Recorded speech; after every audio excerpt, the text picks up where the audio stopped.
कुछ क्वेश्चंस पे डाउट आ रहे हैं, सिर्फ हम उन क्वेश्चंस को डिस्कस करने जा रहे हैं। तो इसमें सबसे पहले क्वेश्चन आ रहा है कि राजस्थान लोक सेवा आयोग की निम्नांकित में से कौन सी पूर्व महिला सदस्य संघ लोक सेवा आयोग की सदस्य भी रही हैं, यानी कि पहले वो आरपीएससी की मेंबर भी रही हैं और यूपीएससी की मेंबर रही हैं। तो इसमें देखेंगे मैंने आरपीएससी से एक लिस्ट निकाली है जिसमें 4 ही महिला मेंबर्स रही हैं अब तक।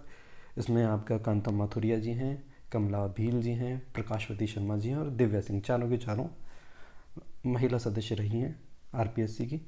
और जब मैंने यूपीएससी की साइड से ये डाटा निकाला है तो यहाँ पे सिर्फ कांता काथुरिया जी और प्रकाशवती शर्मा जी 2 ही मेंबर हैं जो आरपीएससी के बाद यूपीएससी में भी गई हैं। तो यानी कि पहला और आपका तीसरा दोनों ऑप्शन सही हुए, तो इसका ओवरऑल पहला ऑप्शन सही होगा। इससे अगला क्वेश्चन है, राजस्थान राज्य निर्वाचन आयोग के संबंध में कौन से कथन सही हैं। निर्वाचन आयोग की जब साइट पे मैंने ये डाटा देखा है तो वहाँ अबाउट अस के सेक्शन में क्लियरली फर्स्ट पैरा लिखा हुआ है और इस फर्स्ट पैरा को ही इन्होंने ब्रेक करके 3 पार्ट में डिवाइड कर दिया है। अब फर्स्ट पैरा पढ़ के देखिए, state election commission constituted in July 1994 under article 243K of the constitution of India, ये पार्ट ए हो गया। पार्ट बी में the SEC is a single member commission headed by state election commissioner, ये part B था question का।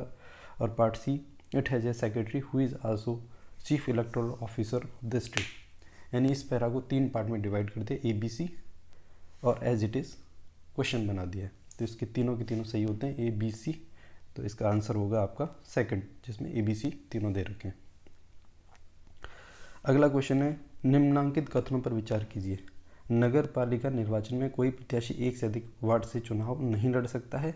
दूसरा है, नगर पालिका निर्वाचन में कोई प्रत्याशी 1 वार्ड से अधिकतम 4 नाम निर्देशित पत्र दाखिल कर सकता है। तो मैंने ये इलेक्शन कमीशन की साइड से जो डाटा लिया है उसमें फोर्थ पर आप देखिए नॉमिनेशन पेपर्स का, इसमें लिखा है the total nomination paper filed on behalf of a candidate shall not exceed 4 पर वार्ड। यानी कि एक कैंडिडेट जो है 1 वार्ड से मैक्सिमम 4 आवेदन पत्र दाखिल कर सकता है, 4 से ज़्यादा नहीं।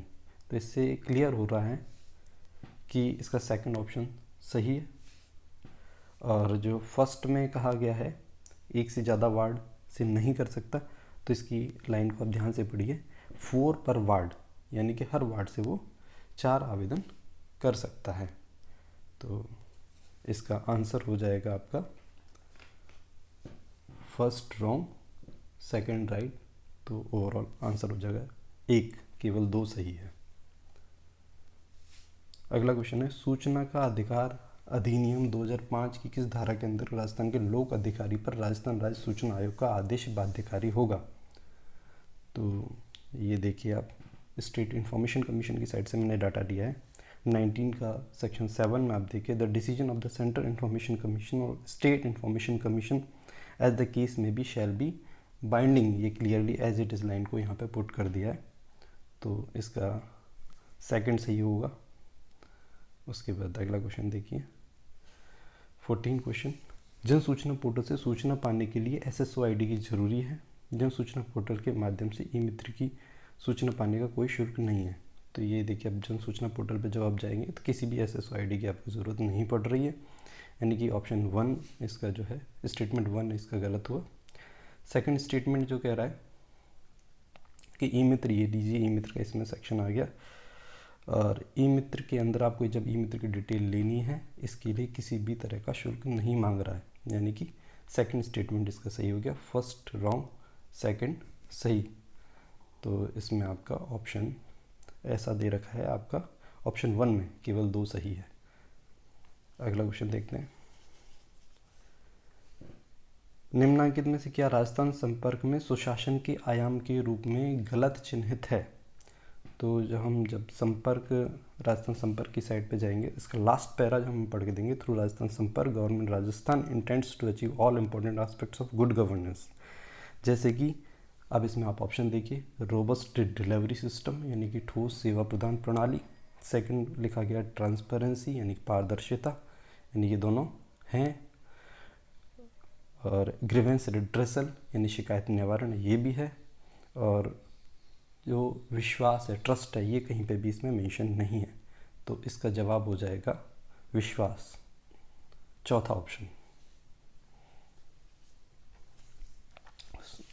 16 क्वेश्चन देखिए, राजस्थान मानव अधिकार आयोग के कार्य क्षेत्र में सभी प्रकार के मानव अधिकार आते हैं जो शामिल हैं। कौन कौन से मानव अधिकार इसमें शामिल हैं? तो मैंने ह्यूमन राइट कमीशन की साइट से जो डाटा लिया है उसमें वो देखते हैं। उसके लास्ट पैरा को देखिए, राइट टू पॉलिटिकल इकोनॉमिक यानी कि राजनीतिक अधिकार, इकोनॉमिक अधिकार यानी कि आर्थिक अधिकार, ये बी हो गया। और social, right to economic and social development, social and cultural यानी सामाजिक और सांस्कृतिक अधिकार, ये सी हो गया। यानी कि ए बी सी इसके तीनों ही सही हैं। 16 में आपका सेकंड ऑप्शन करेक्ट हो जाएगा। 56 आप देखिए, राजस्थान राज्य क्रीड़ा परिषद द्वारा श्रेष्ठ खेल प्रशिक्षकों को दिए जाने वाला अवार्ड कौन सा है? तो इसमें ज़्यादा लोगों को डाउट आ रहा है कि इसमें द्रोणाचार्य होना चाहिए। एक बार द्रोणाचार्य के बारे में डिटेल देख लेते हैं। तो द्रोणाचार्य प्रशिक्षकों को दिया जाता है, ये सही है। ठीक है, in India the Dronacharya award is given to coaches. लेकिन क्वेश्चन ये पूछा गया है कि राज्य क्रीड़ा परिषद द्वारा, अब यहाँ पे ये दिया किसके द्वारा है? Decided ministry of youth affairs and sports यानी कि इंडियन गवर्नमेंट के द्वारा दिया जा रहा है एक तरीके से। और राजस्थान गवर्नमेंट का रोल इसमें सिर्फ नॉमिनेशन का है।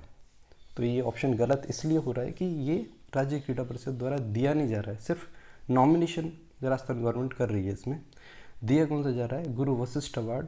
ये मैंने राज्य क्रीड़ा परिषद की साइट से जो डाटा लिया है उसमें कहीं इस तरीके से मेंशन नहीं है कौन सा अवार्ड किसको दिया जा रहा है, लेकिन जो उसके एप्लीकेशन मांगी गई हैं उसके आवेदन पत्र को आप देखेंगे तो क्लियरली पता चल रहा है कि गुरु वशिष्ठ अवार्ड जो है प्रशिक्षक को दिया जा रहा है और उसके पुराने 3 साल के रिकॉर्ड के बिहाफ पे दिया जा रहा है। तो इसका जवाब हो जाएगा आपका तीसरा ऑप्शन, गुरु वशिष्ठ अवार्ड। अगला क्वेश्चन है, जवाहर सागर वन्यजीव अभयारण्य राजस्थान के मुख्यतः कौन से जिले में अवस्थित है? ज़्यादातर लोग 12 को टिक कर रहे हैं, या झालावाड़ या कोटा, इस तरीके से सबके दिमाग में कोटा 12 झालावाड़ घूम रहा है। लेकिन इसका जो मैंने साइट से डाटा लिया है तो आप देखिए लोकेशन इसमें क्लियरली मेंशन है, Jawahar Sagar wild life sanctuary situated in south eastern region of Rajasthan in Chittorgarh district. Clearly mention है चित्तौड़गढ़ डिस्ट्रिक्ट, और इसकी लैटीट्यूड और लॉन्गिट्यूड भी बता रखे हैं। लेकिन जब आपको अप्रोच करना है, वहाँ तक पहुँचना है, तो उसका पहुँचने का जो नियर बाई है 75 किलोमीटर फ्रॉम बूंदी, और nearest railway station and airport Kota which is 50 kilometre away. पहुँचने का रास्ता आपका ये होगा, डिस्ट्रिक्ट हेडक्वार्टर से रावतभाटा दूर पड़ता है चित्तौड़गढ़ से, तो ज़्यादातर लोगों को इस कारण से डाउट आ रहा है। ओवरऑल इसका आंसर जो होगा आपका चित्तौड़गढ़ होगा। एक ये क्वेश्चन आया है, 2020 में राजस्थान के राज्यपाल ने कितने अध्यादेश पारित किए हैं? तो राज्य विधानसभा की साइट पर जब जाएंगे तो इसमें 2020 में क्लियर लिखा हुआ है कि 8 अध्यादेश जारी हुए हैं। तो इसका आंसर हो जाएगा 100 का चौथा ऑप्शन। तो इस तरीके से और भी किसी क्वेश्चन में आप लोगों को डाउट है तो आप मुझे भेजिए, मैं जो भी डाटा होगा उसकी ऑफिशियल साइट है जहाँ से मुझे मिलेगा मैं आपको जल्दी से जल्दी प्रोवाइड करने की कोशिश करूँगा।